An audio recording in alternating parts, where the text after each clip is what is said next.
Isang kaawa-awa at mahinang bata, ay hindi sinasadyang naging pinuno ng pinakamalakas na ninja clan. Si Itoki, ay isang karaniwang estudyante sa high school na mayroong normal na buhay kasama ang kanyang kababata, si Kosetsu. Pinapalipas niya ang kanyang oras sa pag-aaral at pagsali sa iba't ibang extracurricular activities upang paghandaan ang kanyang kinabukasan. Isang araw, nakatanggap siya ng isang love letter sa kanyang locker sa paaralan at agad siyang na-excite. Nagkita sila ng babae na may crush sa kanya, si Satomi, at sinabi niya na gusto siya nitong maging boyfriend. Bagaman tutol ang kanyang ina, si Yumika, nagpasya si Itoki na makipag-date pa rin dito. Nang dumating siya sa lugar ni Satomi, kinakabahan si Itoki at hindi sigurado kung ano ang gusto niyang gawin. Bigla namang naghubad si Satomi at dumapa sa kanya. Itinulak siya ni Itoki at chinak ang ilalim ng kama, para tingnan kung may gustong lang mag-prank sa kanya. Sa kanyang pagkagulat, nakita niya ang isang ninja sa ilalim ng kama, at sinugod siya ni Satomi gamit ang kanay at tinadyakan siya. Dumating pa ang iba pang mga ninja, at kumilos upang tapusin siya. Salamat sa isang kanay na biglang lumipad galing sa bintana, lumikha ito ng maitim na usok, at dumating si Kosetsu upang iligtas si Itoki.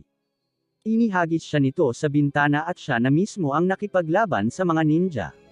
Tumakbo si Itoki sa lungsod, kung saan humingi siya ng tulong sa isang pulis, subalit bago pa man makapagsalita ang pulis, isang ninja ang dumating at pinatay ito. Marami pa ang nagdatingan na ninja at inatake siya, nais nilang hulihin ito. Ngunit dumating ang kanyang tiyuhin na si Toki Seida, at walang kakaba-kaba na nagtanong na, ano? Kamusta ang date? Ikinumpas nito ang kanyang kamay, at inutusan ng pulis na tumigil na sa pagkukunwaring patay. Agad itong naghanda, at nagpasya si Toki Seida na lumaban sa mga ninja gamit ang kanyang walang kapantay na bilis. Pagkatapos, hinatid niya si Itoki gamit ang kotse kasama si Kosetsu. Sinabihan niya si Itoki na lumabas na at umakyat ng hagdanan sa burol, dahil ito ang bahay ng kanyang pamilya. Pagdating nila, nagulat si Itoki nang makita niya ang isang malaking mansyon. Dumating si Yumika, binati siya ng lahat sa pamamagitan ng pagyuko at sinabi kay Itoki na tawagin siya bilang chief. Si Yumika ang leader ng Iga Village, isa sa maraming ninja clans na normal na nakikipamuhay sa lipunan. Sila ay sumusunod sa mga striktong patakaran upang mapanatili ang balanse at kapayapaan sa loob ng ilang dekada. Subalit sa kasamaang palad, sinusubukan ng kanilang kalaban na Koga clan na sakupin ang Iga, at sila ang sumalakay kay Itoki. Sila ay determinadong patayin si Itoki, dahil siya ang tagapagmana ng Iga Ninja Village. Samantala sa Koga, nagdeklara ang kanilang pansamantalang village chief na si Keido na magheganti sa mga Iga Ninja para sa kamatayan ng kanilang clan chief na si Kishinmaru. Tubos na nag-aalala si Yumika at pinipilit si Itoki na maging isang ninja upang masiguro ang kanyang kaligtasan, ngunit hindi siya naniniwala sa kwento tungkol sa mga ninja na sinasabi nila. Gayunpaman, niyakag siya sa labas ng kanyang tiyuhin na si Toki Seida at binigyan ng babala, maging isang ninja o mamatay. Inihayag ni Toki Seida sa kanya na ang kanyang ama ay dating village chief bago ito pumanaw. Si Yumika naman ang pumalit bilang leader upang protektahan ang kanilang village.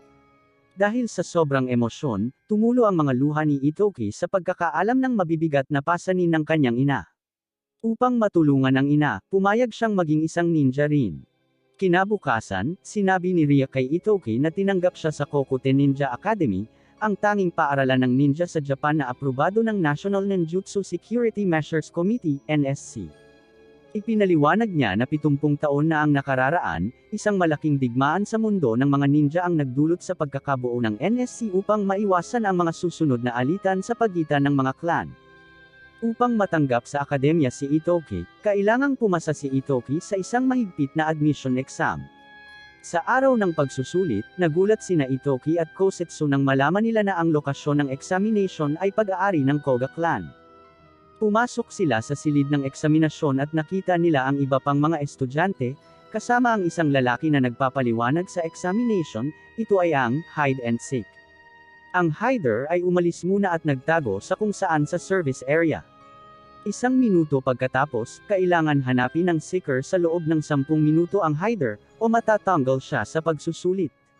Mabilis na natagpuan ni Kosetsu ang kanyang hider, si Satomi naman ang target ni Itoki, ang babaeng baliw na naging girlfriend at nakilala niya kamakailan. Habang naghahanap si Satomi, si Tokisada naman ay nakahuli ng isang Koga ninja na gustong pumatay sa kanya. Binalaan siya ni Kosetsu na mayroong iba pang Koga ninja sa paligid, kaya kailangan niyang mag-ingat. Ipinangako nila Kosetsu at Tokisada na tutulungan at protektahan siya. Biglang may isa pang ninja na gustong umatake kay Itoki sa malayo, ngunit pumalag si Kosetsu at sumunod sa ninja papasok sa banyo at nakita na ito ay si Satomi. Agad itong lumaban, ngunit nakatakas si Satomi at hinabol naman si Itoki. Kailangan ni Itoki na magmadali upang makita ang kanyang hider, kaya't kumuha siya ng fire extinguisher at binugahan niya ito, at sabay sumigaw ng sunog. Ito ang nag-trigger ng anti-fire system, kung saan nalantad si Satomi na gustong umatake sa kanya. Patuloy na lumalapit si Satomi kay Itoki, ngunit tinadyakan siya ni Kosetsu papalayo kay Itoki. At biglang nagsulputan kung saan ang mga ninja ng NSC at hinuli nila si Satomi, at agad itong dinala papalayo. Gusto sana niyang humingi pa ng kaunting oras, ngunit sinabi sa kanya ng examiner na ubos na ang kanyang oras dahil sa pag-activate niya ng sprinklers. Nang tanungin kung bakit niya pinili na sirain ang ari-arian kaysa humanap ng ibang paraan, at makita ang optical camouflage ni Satomi, ipinaliwanag ni Itoki na nais niya protektahan ang mga tao at huwag silang mapahamak. Nabigo siya sa pagsusulit, ngunit napili pa rin siya sa mga mag-aaral na pumasa. Samantala, si Hayato, ang kapitan ng NSC, ay pinapunta sa clan ng Koga upang ipaalam sa kanila na nahuli si Satomi, ang anak ni Kado, dahil sa pagtatangkang pumatay. Ipinaliwanag naman ni Kado na si Satomi ay nagtraidor sa kanilang clan isang buwan na ang nakalilipas, kaya't ito ay magandang balita. Gayunpaman, habang si Hayato ay naglalakad paalis, nakatanggap siya ng tawag tungkol kay Satomi na ito ay nagpakamatay na. Sa bahay ng Iga, si Yumika ay nag-aalala ng ipinaalam sa kanya ni Tokisada na ang Koga ay nakapag-infiltrate na sa akademya at NSC, at kahit sa kanilang clan. Si Itoki, kasama si Kosetsu, ay dumating sa Kokuten Ninja Academy upang simulan ang kanyang journey tungo sa pagiging isang ninja. Agad niyang napansin ang isang babae at hindi mapigil ang titigan nito ng husto pagkababa sa tren. Napansin naman siya ng babae na si Raiko at nagpakilala sa kanya. Makalipas ang ilang sandali, umalis si Raiko kasama ang kanyang mga kaibigan, at nakabangga si Itoki ng ilang mga lalaki mula sa clan ng Koga, na tila hindi maganda ang tingin sa kanya. Sa oras na tila malapit na magkaroon ng gulo, lumitaw ang isang babae na nagngangalang Kiri at nagpapanggap na kilala niya si Itoki, kaya dinala niya ito papalayo. Ipinaliwanag ni Kiri na ang mga lalaking iyon ay mga elite ninja ng Koga clan at inalok siya na maging magkaibigan sila ni Itoki, at pumayag naman siya. Binati ng school principal na si Juzon ang mga estudyante at pinaalala sa kanila ang tatlong prinsipyo ng mga ninja: huwag magpahuli, huwag pumatay, at huwag magtaksil. Ngunit ipinaliwanag rin ni Juzon na kung ang mga ito ay nalabag mo, pero wala naman nakaalam, ayos din naman. Si Kiri, na nagsimula rin sa kanyang unang araw sa paaralan, ay nagulat na nalaman na nasa parehong klase sila ni Itoki. Sa kanilang lunch break, sinabihan ni Kiri si Itoki kung ano ang dapat nilang bilhin na pagkain para hindi magalit ang mga Koga boys, ngunit nalilito si Itoki at tumingin sa kanila, at masama ang tingin ng isa sa mga miyembro ng Koga, si Himura, na inaakala na si Itoki ay gustong magsimula ng gulo. Salamat sa tulong ni Suzuko, isa pang Koga ninja, ay pinakalma si Himura at ipinaliwanag kay Itoki na si Kishinmaru, ang dating leader ay gusto lang ang kapayapaan sa lahat ng clan, at kamakailan ay tinapos ng Iga clan. Kaya nangako si Suzuko na maghihiganti ang Koga. Sa mga sumunod na pangyayari, nagkaroon ng field training ang mga mag-aaral kung saan nagsama-sama ang mga klase. Si Kominami, ang kanilang guro, ay ipinaliwanag ang tungkol sa mga ninja suit at ninja core, na wala pang alam si Itoki tungkol dito. Ipinaliwanag niya na kailangan nilang umakyat sa bubong ng tore sa susunod na isla at kunin ang isang manju mula sa principal, na kumakain ng mga ito sa taas. May limitadong oras lamang sila upang gawin ito. Ini-activate ni Itoki ang kanyang suit sa pamamagitan ng paggaya sa ginawa ni Kosetsu, ngunit natuklasan niya na hindi siya makagalaw sa loob nito. Dumating si Raiko at tinulungan siya na i-adjust ang suit base sa kanyang kakayahan, dahil siya ay galing sa Saiga clan, na nag-specialize sa mga ninja tools. Nang siya ay handa na, na-excite si Itoki at nahulog sa bangin. Mabuti na lamang at ligtas siyang nahulog, salamat sa suit, na may lakas ng ninja core. Binalaan siya ni Raiko na mag-ingat na hindi ito masira, dahil magdudulot ito ng pagkawala ng lakas ng suit. Nagsimula silang tumakbo patungo sa isla ng magkasama. Sa tulay na nag-uugnay sa mga isla, nakasalubong nila si Susako at tinangka na atakihin si Itoki. Gayunman, agad na lumitaw si Kosetsu at pinigilan ang atake ni Susako, na nagbigay daan kay Itoki at Raiko na magpatuloy. Nang makarating sila sa isla, napansin ni Itoki ang isang bagay at sinabihan si Raiko na magpatuloy at siya ay may gagawin pa. Natagpuan niya si Kiri na inatake ng Koga at binasag ang kanyang core. Ikinwento sa kanya ni Kiri ang nangyari, kaya nagpa siya si Itoki na harapin sila, habang sila ay may binubuli na isang pang-estudyante. Sinubukan niyang atakihin si Himura, ngunit mabilis itong nakaiwas at siya ay bumangga sa pader. Nalaman ng mga ito na mahina si Itoki kaya nagsimula silang bugbugin ito. Sinubukan ni Itoki na sirain ang core ni Himura, ngunit nabigo siya at lalo pang binugbog. Sa sandaling sisirain ng mga ito ang kanyang core, dumating ang principal at pinigilan sila. Bumalik si Itoki kay Kiri at ibinigay sa kanya ang manjo, na pasimpleng kinuha niya kay Himura habang sila ay naglalaban. Kinarga niya si Kiri patungo sa tulay upang makipagkita kay Raiko, na tumuloy sa misyon upang kumuha ng manjo. Alam ni Itoki na kailangan niyang kumuha ng kanyang sariling manjo, kaya iniwan niya si Kiri kay Raiko at pinakiusapan na bantayan ito. Nakarating si Itoki sa tuktok ng tore at nakita na natitira na lamang ay isang manjo. Sinabi ni Juzon na kailangan ng isang shinobi ang parehas na blade and a heart, pagkasabi, ay isinubo nito ang huling manjo dahil wala siyang isa sa dalawang nabanggit. Dahil dito ay nabigo siya sa pagsusulit, kinabukasan sa oras ng tanghalian, napansin ni Itoki na ang lahat ay umiiwas sa kanya. Si Himura at ang mga estudyanteng Koga ay nagbabanta sa sinumang makikipag-usap kay Itoki. Gayunpaman, sinabihan siya ni Kosetsu na huwag pansinin ang mga ito.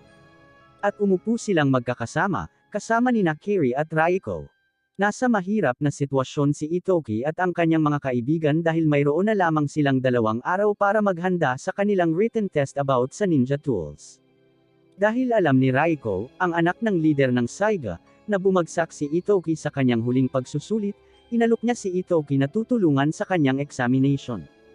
Kasama sina Kosetsu at Kiri, bumuo sila ng isang study group upang maghanda para sa pagsusulit.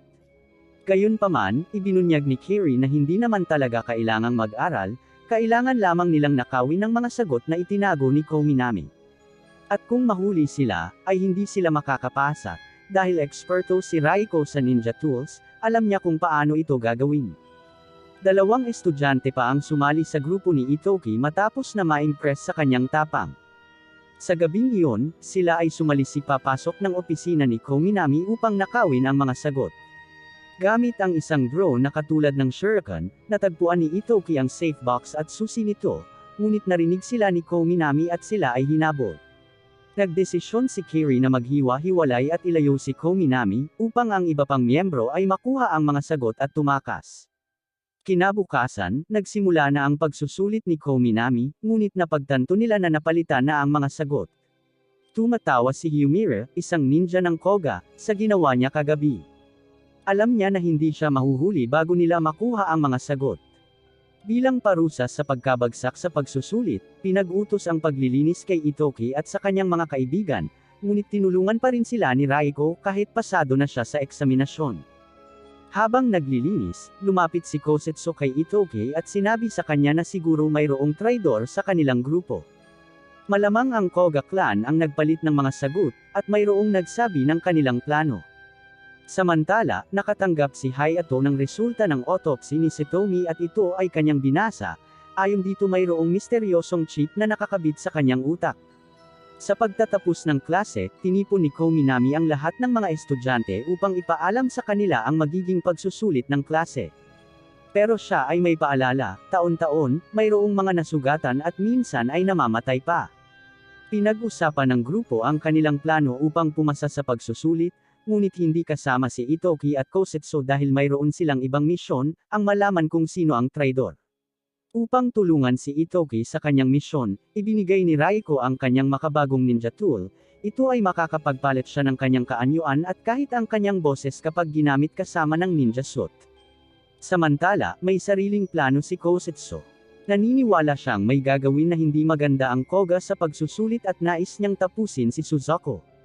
Ngunit hindi pumapayag si Itoki dahil natatakot siya sa buhay ni Kosetsu. Nagkipagtalo si Kosetsu na ganoon naman talaga ang buhay ng ninja, ngunit nagalit lang si Itoki at lumabas ng bahay upang maglakad. Sa labas, nakita niya si Juzon na inimbitahan siya na magtsaa at manjo. Nagtanong si Itoki kung ang mga ninja ay pawang mga mamamatay tao lamang, at kung namatay ang kanyang ama dahil sa kanyang pagiging ninja. Sinabi ni Juzon na hindi siya ang unang nagtanong tungkol sa ganoong bagay dahil, pareho rin ang tanong ng dating leader ng Koga at ng kanyang ama na namatay. Sa sumunod na araw, nagsanay sina Kosetsu at Itoki para sa nalalapit na pagsusulit. Iginuhit nila ang maraming plano upang patalsikan si Suzaku at itinatapon nila ang mga ito pagkatapos, ngunit mayroong kumuha ng mga plano sa basurahan, upang magresulta sa pagkakahuli ng daga sa trap. Nang mag-umpisa ang pagsusulit, tumungo ang Koga sa lokasyon ni Itoki ngunit sila ay naambush at nawala ng malay. Lumapit sina Itoki at Kosetsu sa traidor upang magpasalamat sa kanya sa tulong na ibinigay niya, dahil alam nilang ibibigay nito ang plano sa Koga laban sa kanila. Sinabi ng estudyante ang totoo, na walang siyang ibang choice kundi sumunod, dahil ang kanyang clan ay binyantaan na dudurugin kung hindi siya susunod. Dumiretso si Kosetsu upang harapin si Suzaku habang nagsumbong ang traidor kay Himura. Nabigla si Himura nang malaman niya na si Itoki pala ang traidor na nagpanggap. Gayunpaman, nagpanggap rin si Himura at siya ang tunay na Suzaku. Sinugod ni Suzaku si Itoki at sunod-sunod na nagbigay ng mga suntok. Ngunit hindi sumuko si Itoki sa kamatayan, dahil alam niyang kung magkaganoon ay magpapatuloy ang cycle of revenge at ito ay magdudulot ng higit pang pagdurusa. Alam ni Itoki na kailangan niyang kumilos agad dahil si Suzaku ay nasa kanyang likuran. Tinapon niya ang smoke bomb upang ito ay malito. Si Suzaku ay nagsimulang maghagis ng mga kanay upang tumama sa kanyang target. Gayunpaman, mabilis si Itoki sa kanyang paggalaw at nakaiwas sa karamihan sa mga ito. Sa isang matapang na hakbang, sumugod si Itoki kay Suzaku at nagulat siya. Matapang na sinaksak ni Itoki si Suzaku at sinira ang ninja core niya. Nang mag-ring ang bell, ay bumagsak si Itoki, at naubos ang lakas mula sa matinding labanan. Nababahala ang mga kaibigan ni Itoki sa klinika habang naghihintay sa tabi niya. Natuwa sila nang siya ay magbukas ng kanyang mga mata, ngunit kinabukasan, binalaan ni Kairi si Itoki, na ang kanyang mabuting puso ay balang araw ay makakapagdulot ng panganib sa kanya. Samantala, nagkita sina Kairi at Suzaku at pilit na tinatanong ito, tungkol sa mga nawawalang mag-aaral, ngunit sinabi lamang ni Suzaku na relax lang siya at sundin ang kanyang mga ipinag-uutos, walang pag-aatubili. Sumang-ayon si Kairi na gagawin ang lahat para sa kanya at tinawag siya bilang master.